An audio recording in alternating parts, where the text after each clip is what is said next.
Hi, this is Jody from Poppy Winkle, and I am working on my next junk journal. I'm going to make it so similar to this, which there's a video of how I made this cover, and I'll link to that. But it's so similar. It's 3 pieces of cardboard, 1, 2, 3, and I kind of connected it all with craft paper on the front and the back, on the inside and the outside. So the video will show you all that if that's unclear to you. But anyway, this is super sturdy. I've been using it almost every day for over a year, and I want to do it again because I love it. So this is how I have it so far. I have my 3 pieces of cardstock. 1, 2, 3, right? 1, 2, 3, front cover, back cover, and the spine. I have poked my holes in, which the video shows you how I measured that. And I have covered the front, the outside, with craft paper. I should have shown you this before.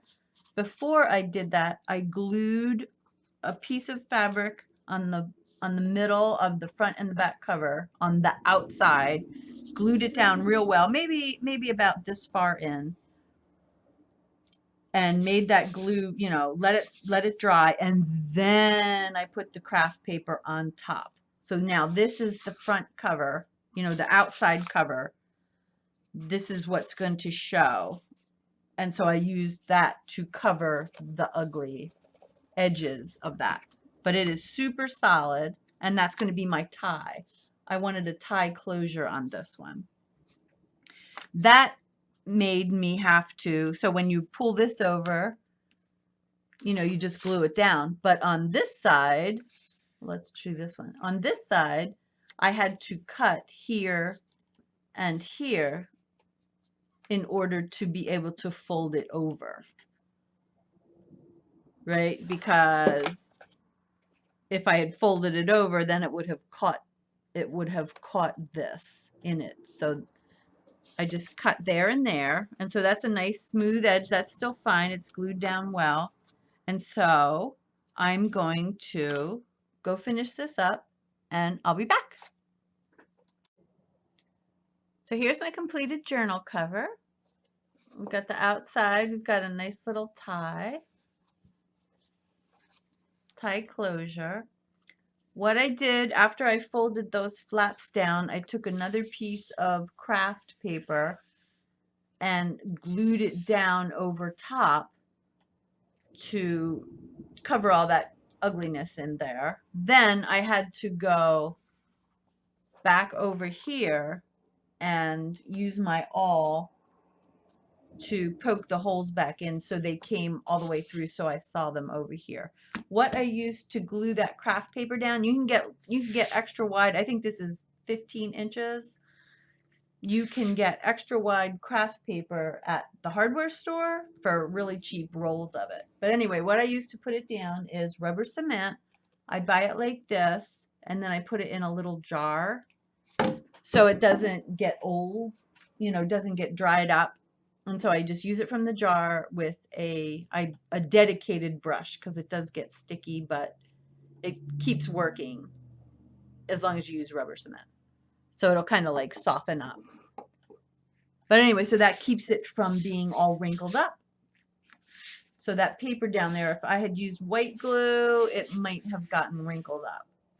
So anyway, there's my cover, all ready to put my signatures in. I've decided I'm going to have 5 signatures. And then as far as paper goes, this is what I'm going to use. I have some wonderful music paper my mother gave me, but it's old. Look at this. Woo! Look at that yummy, that yummy Scotch tape mark.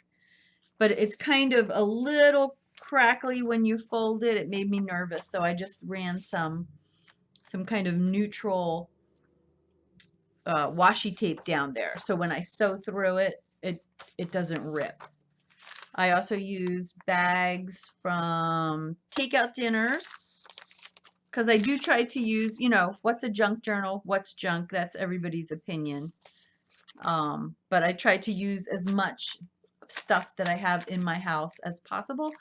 Not only because I don't want to be spending a lot, I don't want to be polluting the environment, and I feel like I'm more creative when I have fewer choices. If I can't, if I just use what I have, I'm more creative. So this was a catalog from the paint store. I'm going to use all these as pages, an old book. Now this I did print out because I love ledger paper, and I have a picture of ledger paper, so I printed it out. I totally cheated. If I had like an old ledger book, I would be all over that, but I don't. This is a piece of blueprint that was in a book I got for like 25 cents. So I call that junk. Oh, and so I coffee dyed yesterday, and I'm not a fan of using up my whole kitchen to coffee dye. Like the last time I did it, I put towels out everywhere, and each page had its own towel, and no, I'm not taking up my whole kitchen to do this. So I tried yesterday, and no, 2 days ago, and it totally worked.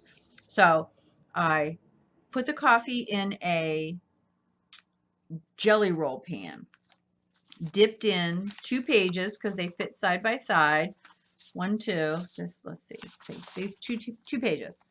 Then after they were in there just a second, you know, covered them top bottom, I held them like this so the coffee dripped this way, and then I held them like this so the coffee dripped this way, and then I put 2, I think I fit 3 pages on one towel like this, 1, 2, and then another one down here.